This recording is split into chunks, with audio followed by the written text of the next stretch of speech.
Sejam muito bem-vindos mais uma vez ao canal Digital Autos. Pessoal, começando aqui mais um teste da semana com o BYD King na versão GS, que é a mais completa desse sedã híbrido plug-in. Na avaliação completa, lógico, a gente vai falar de detalhe por detalhe desse carro, os mínimos detalhes, inclusive, para a gente entender se vale a pena ou não você comprá-lo ou então encarar algum outro concorrente. Mas esse aqui é o nosso teste de viagem. Infelizmente esse carro não tem assistências à condução, então a gente não vai precisar nem aquela questão de separar os vídeos, mas aqui a gente vai falar, por exemplo, de consumo na estrada, esse carro sendo híbrido, como será que ele se comporta, também suspensão, se ela é muito mole, se ela é muito dura, a direção, o isolamento acústico, os preços, enfim, a gente vai falar de todos esses detalhes para vocês, para descobrir se o King é um bom carro ou não, para você pegar a estrada, para você viajar. Mostrando aqui rapidamente o interior para vocês e agora vamos lá para a estrada testar na prática como que esse sedã se comporta. Pessoal, estamos aqui praticamente no início do nosso trecho de estrada com o BYD King na versão GS, para a gente conferir principalmente consumo e desempenho, mas também falar de outros pontos deste carro. Ressalto para vocês que infelizmente a gente só tem um trip resetável aqui. Significa então que a gente vai infelizmente perder aquela média de consumo total entre São Bernardo do Campo e Jundiaí para priorizar essa média 100% de estrada. Bom, eu gosto de começar falando sobre o conjunto mecânico. E aqui nesse carro você tem um motor 1.5 aspirado, porém somente a gasolina. Infelizmente ele ainda não é flex. É provável que ele se torne flex assim que esse carro começar de fato a ser fabricado no Brasil. Ele tem 4 cilindros em linha, injeção indireta de combustível e rende uma potência máxima de 110 cavalos com 13,8 kgfm de torque. Só que esse carro sendo híbrido plug-in, lógico que a gente tem também um motor elétrico, que nesse caso a gente pode dizer até que é a motorização principal, porque ela tem 197 cavalos com 33,1 kg de torque, ou seja, números bem maiores em relação ao motor 1.5 a combustão aspirada. A potência combinada fica definida em 235 cavalos, mas o torque não é especificado pela BYD, infelizmente. O que é compreensível, porque se você parar para pensar, nem sempre basta somar os números do motor a combustão e do motor elétrico. Como esse carro vai ativando o motor de acordo com a necessidade de recarga da bateria, ou quando você dá um pé fundo e etc, ele liga somente em alguns momentos, é difícil você dizer qual que é o torque máximo, porque eles trabalham em momentos ali distintos. Agora, se você optar por andar no modo 100% elétrico, que você pode inclusive acionar aqui no console, aí você sabe que o torque máximo é de 33,1 kgfm, já que é o torque do motor 100% elétrico. Mas uma potência de 235 cavalos é um número bem expressivo e a gente vai testar o desempenho, claro, ali saindo do pedágio. Esse carro tem uma transmissão automática, basicamente com uma marcha só, um sistema um pouquinho mais complexo, mas na prática você tem um câmbio ali automático. E a tração desse carro é somente dianteira, vale lembrar. Agora, se estamos falando de um modelo híbrido, ainda mais sendo plug-in, ou seja, plug-in é quando você pode conectá-lo na tomada para recarregar a bateria. A gente não pode deixar então de falar dessas baterias. Elas são a do tipo Blade LFP, ou seja, que é usado em todos os carros da BYD. Lítio ferro fosfato é a composição dela, e a BYD informa que ela tem 18,3 kWh de capacidade. Porém, a marca infelizmente não especifica se essa é a capacidade nominal ou utilizável, porque toda bateria tem uma capacidade que a gente diz que é a total, mas o que você consegue usufruir de fato é um número menor. Lógico que na avaliação completa a gente vai detalhar quesitos sobre potência de recarga e tudo mais, mas como que a gente faz a recarga em um carro híbrido plug-in? O mais indicado, digamos assim, seria você conectar na tomada para recarga das baterias, porque aí você consegue ter um carregamento mais rápido, inclusive. Mas esse não é o único método, porque você pode, inclusive, carregar a bateria pelo próprio motor a combustão. Os carros híbridos têm essa vantagem que os elétricos não possuem, né? Um outro momento onde a bateria é recarregada é nas desacelerações e frenagens através do que a gente chama de frenagem regenerativa. Então você tirando o pé do pedal do acelerador ou então pisando no pedal do freio, ele vai inverter a rotação do motor elétrico para transformar a energia cinética, ou seja, de movimento, em energia elétrica. Assim você consegue economizar e recuperar um pouco daquilo que você gastou. Você se torna mais econômico por causa disso. Tanto que se você pegar uma serra, por exemplo, onde você está descendo ela, você vai perceber que você vai chegar no final do percurso com mais bateria do que quando você começou. Isso porque você só foi freando, e ele foi recuperando a energia nesse tempo todo. Se você fizer o inverso, pegar uma subida como estamos agora, aí ele se torna bem mais sensível.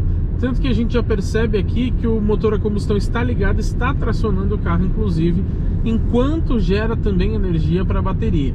Justamente porque a bateria, ela, entre aspas, seca, né, no sentido figurado, muito mais rápido em subidas. Os elétricos e híbridos têm uma certa sensibilidade sobre isso, a mais do que os carros a combustão. E é legal que você tem aqui no painel digital de 8.8 polegadas, ou até mesmo ali na central multimídia, uma animação indicando esse gerenciamento do conjunto mecânico. Então a gente tira o pé e percebe, o motor a combustão está ligado, ele está recuperando energia. Agora ele desligou, a gente percebe até uma vibração bem menor, né? Vibração zero, na verdade, porque o elétrico não vibra, né? Mas agora, por exemplo, ele está somente recuperando energia através da frenagem regenerativa. Quando a gente clica aqui no pedal, ó, pisa nele, aí ele mostra o inverso, né? Que está mandando energia da bateria para as rodas. Falando de outros dois pontos muito importantes que eu sempre gosto de citar. Primeiro eu vou falar do preço. Esse carro, nessa versão GS, que é a mais completa, também muda a questão de bateria e um pouco do conjunto mecânico, e alguns equipamentos a mais você ganha nessa versão aqui. Ela custa hoje R$ 191.800. Na avaliação completa a gente cita melhor para vocês todos os detalhes desse sedã, para a gente entender se vale a pena ou não comprá-lo. E é lógico que a gente vai comparar com seus concorrentes também. Agora, o outro ponto é isolamento acústico. Nesse caso, eu acho ele de mediano para bom, para ser sincero. Poderia ser um pouco melhor, sim, mas não entra muito barulho de vento aqui na cabine. Só que você tem um certo barulho de rolagem dos pneus, ele não consegue filtrar essa questão muito bem. Então quando você pega um asfalto mais novo, você sente menos isso, mas quando você pega aquele asfalto um pouco mais velho ou aquele concreto, aí você escuta bastante os pneus rolarem ali no asfalto. Então sim, poderia ser um pouquinho melhor, mas considerando o preço do carro, pessoal, hoje R$190 mil, no mercado de 0 km nem é tanta coisa assim, infelizmente, tá? É o preço de qualquer SUV compacto em versão top de linha praticamente. Então, para esse preço, eu acho o isolamento acústico razoavelmente bom. Agora, falando para vocês sobre direção e suspensão. Começando aqui pelo volante. Lembrando que a gente tem dois modos aqui pela central multimídia, vem em configurações do carro, e você tem o modo de assistência de direção, o confortável e o esportivo. Está no mais esportivo, mas mesmo assim, ó, reparem que a direção é meio molenga e ela não é direta, ó. Você tem uma certa folga aqui, né? Então ele não aponta muito rápido, ó. Perceberam que tem como se fosse um certo delayzinho? Isso me incomoda um pouquinho. Mas tudo bem, tá? Esse carro é mais voltado para o conforto, então não é algo que provavelmente vai te incomodar, a não ser que você goste de uma pegada mais esportiva. Mas aí esse carro, logicamente, não é para você. Agora, por estar no modo esporte, aí sim eu esperava um pouco mais. Então acho que deveria ficar um pouquinho mais rígida. Tanto que mesmo na cidade eu gosto de andar no modo esporte. Aqui no confortável, você percebe que ela realmente fica macia até demais. Então, aqui na estrada principalmente, ó, não é muito legal, tá, pessoal? Não te passa uma sensação de controle do carro tão grande, uma sensação de segurança tão grande. Então, prefiro andar sempre no esportivo. E você tem o modo de assistência do freio também. No confortável ele fica um pouco mais borrachudo, digamos assim, e no Sport ele vai ficar um pouquinho mais sensível. Então você sente o pedal, não muda muita coisa, tá? Mas você sente o pedal ali um pouco mais agressivo. Agora, sobre suspensão, a gente praticamente não tem desníveis aqui no solo, mas eu posso dizer que esse carro é bem confortável, principalmente na estrada, justamente porque você tem menos imperfeições no solo, mas mesmo na cidade ele é bem macio. Só que ele acaba sendo molenga até demais, tá? Então se você passar, por exemplo, num desnível muito rápido, você vai dar aquela balançada e vai flutuar um pouquinho.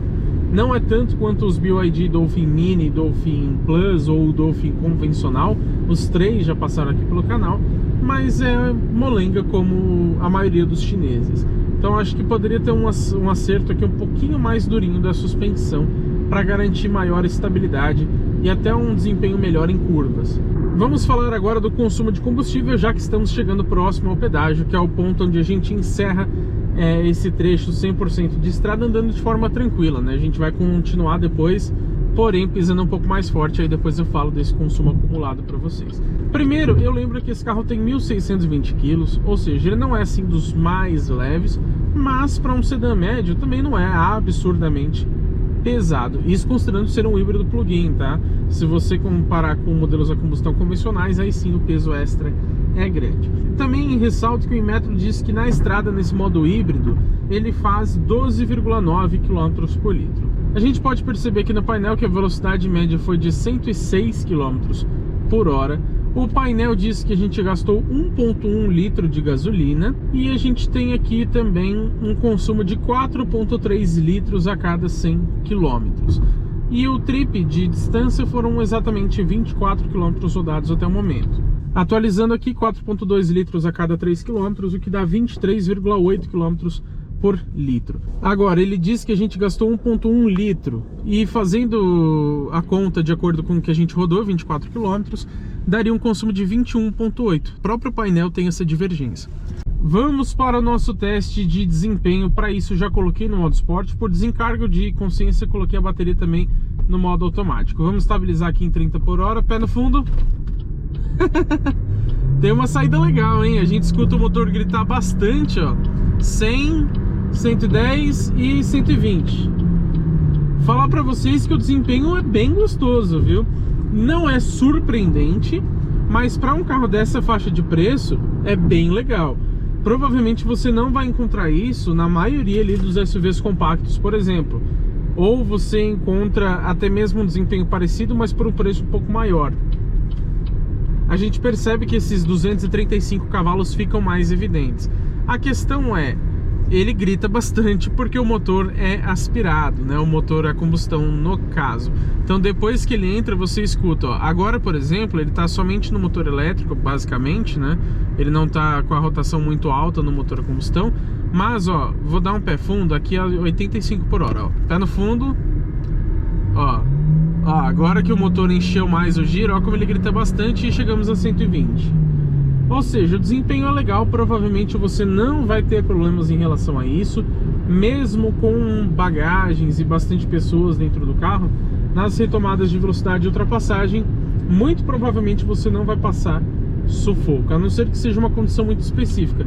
Mas aqui a gente pode perceber que estamos até mesmo numa leve subida, que vai começar a ficar mais íngreme agora. Vamos fazer uma retomada de 100 para vocês terem uma ideia, ó. 100 por hora, pé no fundo, 110, 120. Viu como é rápido? Ele às vezes demora um pouquinho para ligar o motor a combustão. Considerando que estamos no modo Sport, eu gostaria que ele ficasse ali com o motor já ligado a todo tempo para facilitar essa nossa questão de retomada, né? Então se ele ficasse com o motor ali já acionado, ele diminuiria esse tempo de resposta. Mas ainda assim é rápido. Vamos de novo aqui, ó, 100 por hora, pé no fundo, 110, 120.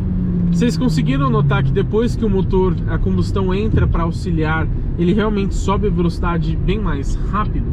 Isso também porque o elétrico ele tem um torque praticamente instantâneo, porém em velocidades mais altas o que vai contar mais ali na verdade é a potência, né? Então quanto maior esse número, melhor. E é nesse momento que o motor a combustão entra para auxiliar no desempenho. Vamos voltar aqui para o modo Save da bateria. Agora provavelmente ele vai ficar com o motor a combustão ligado, porque a gente abaixou ele para 65% de carga e eu tinha definido ali em 67%. E pessoal, já aproveito para explicar essa questão. O que é esse modo Save? A gente colocou ele o tempo todo porque ele vai preservar a carga da bateria. E isso é importante citar também em relação ao consumo de combustível que a gente teve. Se a gente colocasse, por exemplo, no modo automático, ele provavelmente gastaria muito dessa bateria, maior parte do tempo ou todo o tempo em modo 100% elétrico. Então a gente não teria uma média de consumo aqui para apresentar para vocês. Por isso, nesse modo save, ele vira praticamente um híbrido convencional, onde o próprio motor a combustão ou as frenagens regenerativas que eu expliquei para vocês vão recarregar a bateria. Então você meio que perde aquele benefício grande do plug-in, que é rodar em modo 100% elétrico por mais tempo em relação ao híbrido convencional. Só que aí, para a gente fazer médias de consumo, não faz sentido usar o outro, como eu disse. Ele não ia gastar uma gota de combustível e a gente não teria média para apresentar. Por isso usamos o Save. Agora, você pode definir aqui no painel, na multimídia, aliás, o percentual de bateria que você prefere.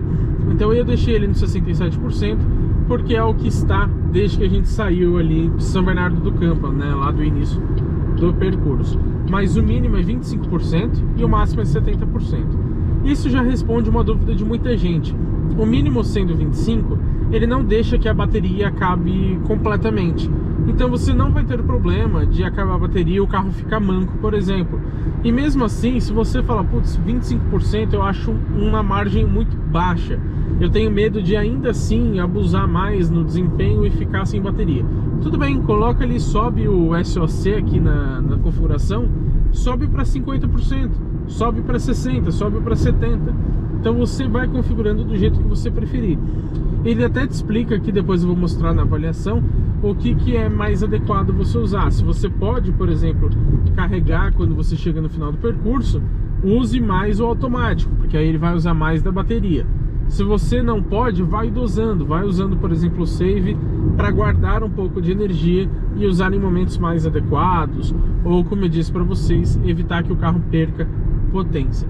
Estamos chegando aqui no final do nosso trecho 100% de estrada e eu quero mostrar para vocês como que ficou o nosso consumo acumulado, considerando então essas boas aceleradas que a gente deu para testar o desempenho. Também vale citar que o ar-condicionado está ligado o tempo inteiro, desde que a gente saiu de São Bernardo, tá? A gente pode notar aqui que o painel diz 4,4 litros a cada 100 km, ou seja, dá 22,7 km por litro. Agora, ele diz que a gente gastou aqui 1,7 litro, e aí o consumo, na verdade, seria de 21,5 com base no que a gente gastou de gasolina. Então, como eu disse, o próprio painel informa médias aqui divergentes. A velocidade média ficou definida em 84 km por hora. Eu não estou citando o tempo do trajeto para vocês, porque infelizmente ele só mostra horas completas. Então ele mostra ali, por exemplo, 0,4 hora, e não significa que são 40 minutos, tá? Você tem que fazer uma conta ali maluca, e mesmo assim ele ainda não é muito preciso, porque ele não te mostra os minutos, tá? Não mostra, por exemplo, 1, 2, 3, 4, 5 minutos. Se eu não me engano, ele vai de 6 em 6, alguma coisa assim. Então eu desconsiderei aqui o tempo.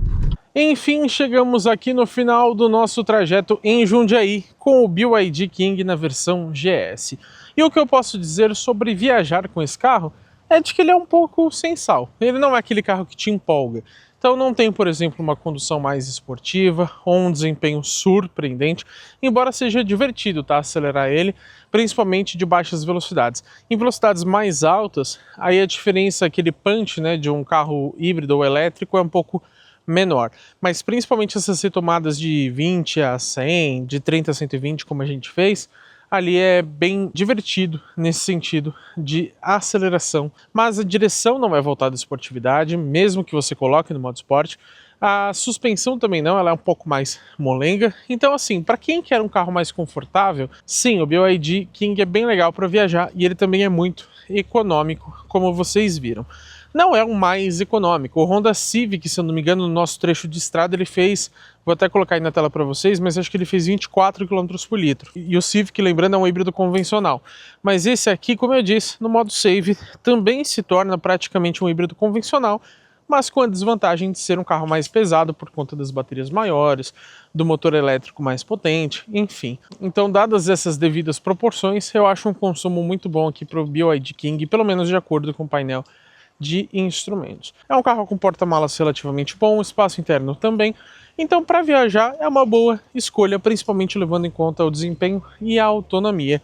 Mas não espere muita diversão no sentido de um carro muito gostoso de dirigir. Nesse ponto ele é um pouco mais anestesiado, como a maioria dos BYD, confesso. Mas agora que você já sabe a minha opinião, também quero saber a de vocês, então comenta aqui embaixo o que você achou do BYD King nessa versão GS. Você compraria esse carro por volta ali de R$192 mil? Deixa sua opinião aqui nos comentários. E caso você ainda não tenha feito isso, por favor, deixa o seu like aqui embaixo, hypa o vídeo, que também é gratuito, assim como o joinha que você deixa aqui, porque assim você consegue retribuir esse nosso trabalho. Também se inscreva no canal e ative as notificações, porque teremos muito conteúdo legal com esse carro e também com todos os outros que passam pelo teste de uma semana aqui no canal GT Autos.